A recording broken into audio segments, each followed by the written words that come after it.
চলে এলাম গায়ে হলুদের শর্টস নিয়ে। দেখো গায়ে হলুদের জন্য একদম রেডি হয়ে পড়েছে, আর এটি হলো আমার গায়ে হলুদের লুক।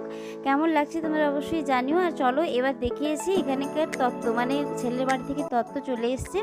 দেখো কি সুন্দর করে সাজিয়েছে না, সকলের বাড়িতে এখন তত্ত্বগুলি বেশ সুন্দর করেই সাজায়। আর এদিকে কোয়েলও রেডি হয়ে পড়ছে গায়ে হলুদের জন্য, কারণ ওদের বাড়ি থেকে তো মানে গায়ে হলুদ আর তত্ত্ব নিয়ে সবাই চলেও এসছে, তাই এখানে ব্রাইডও রেডি হয়ে পড়লো। আর আমাদের সকলের লুক এটি দেখো, আমরা সকলে রেডি হয়ে পড়লাম। তারপরে এখানে ক্যামেরাম্যান ব্রাইডের সঙ্গে আমাদের কয়েকটা ভিডিও করছিল, ওগুলি আমরা করছিলাম। আর বাইরে যা গরম, তাই মুখ টুক তো একদম ঘেমে অবস্থা খারাপ। তারপরে চলে এলাম একটু সবাই টিফিন করতে। এই যে লুচি ঘুগনি হয়েছিল, ওটা খেয়েই চলে আসি আমরা গায়ে হলুদের রিচুয়ালসে। কাকিমা প্রথম গায়ে হলুদ দিয়ে চলে গেছিলো, তারপরে আমি দিয়ে দিলাম। আর তারপরে শুরু হয়ে গেল সবাইকে মানে একদম ভূত করে মাখানো।